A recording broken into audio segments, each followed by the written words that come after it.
the Ellen situation. Yeah. You know, people found out that Ellen was mean, and all these people came out and said, Ellen's actually a bitch.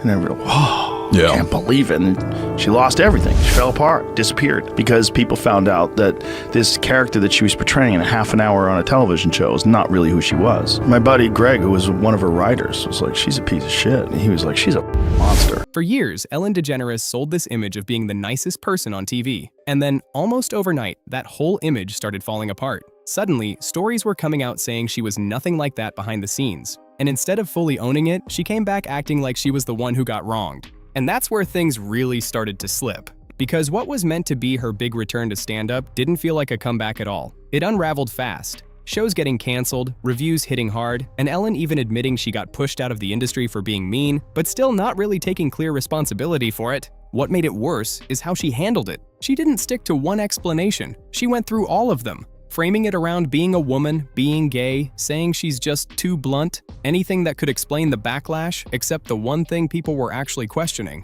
what it was like working for her. To really get why this blew up the way it did, you have to go back a bit. Ellen wasn't just popular, she was a daytime staple for nearly 20 years. Her entire brand was built around kindness. Be kind to one another wasn't just something she said, it was the core of her image. Dancing on stage, surprising people with gifts, joking with celebrities, everything about it felt light, safe, and almost too polished.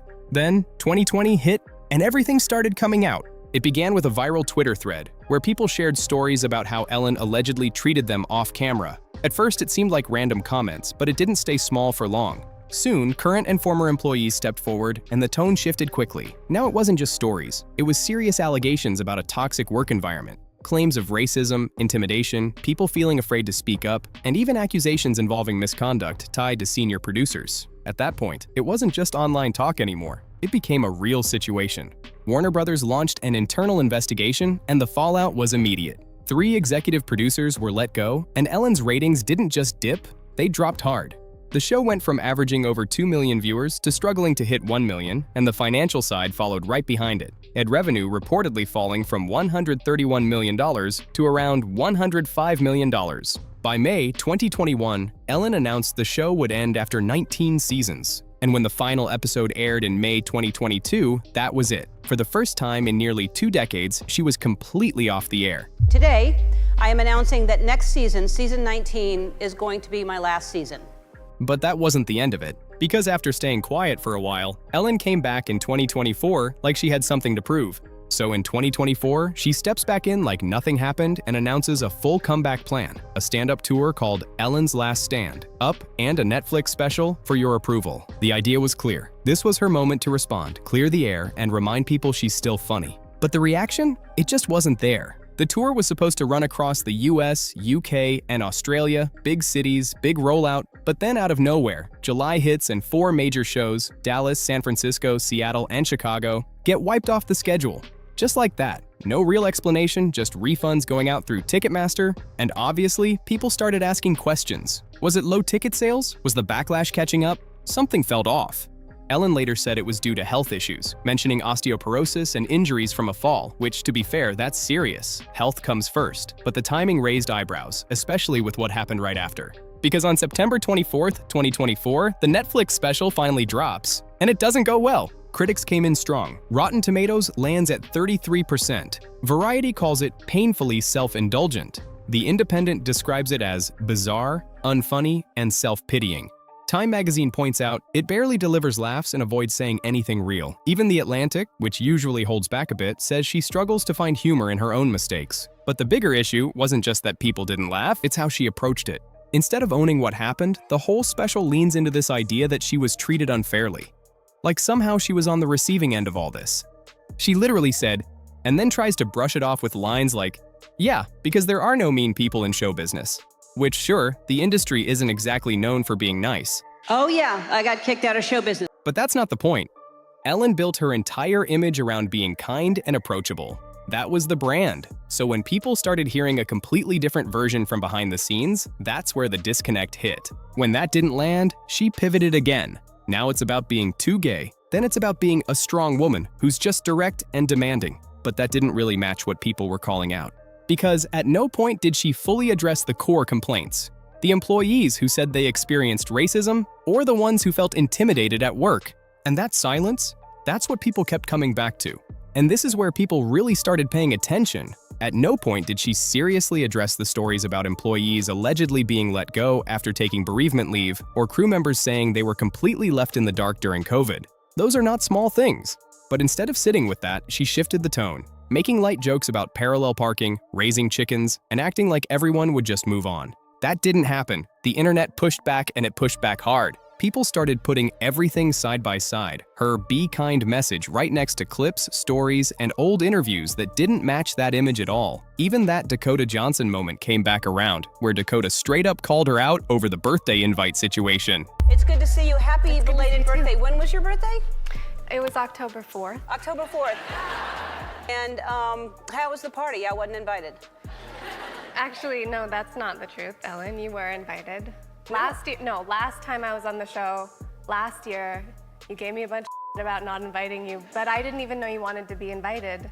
Well, who doesn't want to be invited to a party? Well, I didn't even know you liked me. And once that door opened, more kept coming out. People started bringing up her connection to Diddy, especially at the same time serious allegations around him were making headlines. Ellen had called him her favorite guest, gave him nicknames like Cuddle McSnugglestuff, and had him on the show for years. So when reporters asked her about it, nothing. No clear answer, no comment, she just walked away. And that kind of silence, it only made things look worse. Then, not long after the 2024 election, another move. Ellen and Portia de Rossi leave the US and settle into a $20 million farmhouse in the English countryside. And the explanation? That raised even more questions. Ellen said they were leaving because of Trump, saying the LGBTQ+ community could be under threat. She even added that if gay marriage got reversed in the US, she'd just get married again in the UK. It sounded big, but to a lot of people, it also felt a bit performative, because here's what didn't add up. She's openly been friends with George W. Bush, who also didn't support gay marriage while in office. It's none of my business what somebody's. Now, when somebody makes it my business, like on gay marriage, I'm going to stand up and say I don't support gay marriage. In my state of Texas, if we try to have gay marriage, I would campaign against it. And she defended that by saying people should be kind to those with different views. So now people are looking at this like, which one is it? Is that issue a deal breaker, or does it depend on the situation? Because from the outside, it started to feel inconsistent. And then the UK move got even stranger. She buys this $20 million farmhouse, moves in, and then just 1 month later, she's already moving on from it. And then it really started to look less like a move and more like a flip. She brings in around 70 workers, pushes a full renovation in about 10 weeks, and then lists the place for roughly $10 million more than what she paid. At that point, it's hard not to see what's going on. And the explanation didn't exactly help. Saying there wasn't enough room for horses? That's the kind of thing you figure out before buying a $20 million property, not after. But it didn't stop there. There were reports about missing permits, concerns about possibly disturbing historical land, even claims that changes to the property could increase flood risk in the area. Locals were already uneasy, and then months later, flooding actually hit and surrounded the property. The timing on that? Yeah, people noticed. And by early 2026, the story shifts again. Now reports are saying Ellen and Portia are splitting time between the UK and California after buying another mansion back in the US. So that whole idea of leaving for good, it didn't really hold up. At that point, a lot of people weren't buying the narrative anymore. It started to feel less like a personal decision and more like a mix of PR and real estate strategy, especially considering Ellen has done this for years. We're talking over 50 property flips, including more than 20 in Southern California alone. So when you look at it like that, it doesn't come off random. It feels calculated. And if you go back to the Netflix special, the numbers don't exactly help her case either. According to Netflix's own top 10 data, For Your Approval only stayed in the global rankings for 1 week, landing at number 9 with around 2.8 million hours viewed and 2.4 million views, which might sound solid on paper, but not for something positioned as a major comeback. Because in reality, you've got random true crime series holding those spots for weeks, sometimes months, while this dropped out almost immediately. And that really sums up the whole situation. Ellen had everything lined up. Netflix backing, a built-in audience, decades of experience, massive visibility. Most people never even get an opportunity like that again. It's a rough one now because she was running Abu Ghraib in the back of her show. That's a rough one. She's out there dancing with Kristen Bell, and in the back there's people that are getting up on the rack like this. It's so weird when you see, like, a lot of people saying that someone who seems so nice is not nice at all. She doesn't seem nice, but that's people have a very poor judge of character. She doesn't seem nice. It seems forced. Ellen is a nasty. But the one thing people were actually waiting for, She never fully delivered real accountability, not the polished, "I'm sorry you feel that way" type of response. Not framing herself as the victim, but actually owning what happened, clearly, directly, and without trying to soften it. Instead, it felt like she did what a lot of public figures do in moments like this: deflect, downplay, and try to reshape the story into something easier to move past. Like it was all just a misunderstanding, rather than a situation that affected real people behind the scenes. And over time, that catches up. Now, when you look at where things stand, the shift is hard to ignore. The tour lost momentum, the Netflix special didn't stick, the daytime show is over, the game show got canceled, and she's no longer at the center of the conversation like she once was. That queen of nice image? It doesn't carry the same weight anymore. At this point, she's just another public figure who ran into real consequences despite having all the success and influence behind her. So now it really comes down to this: did she deserve another shot, or did this play out exactly how it was going to?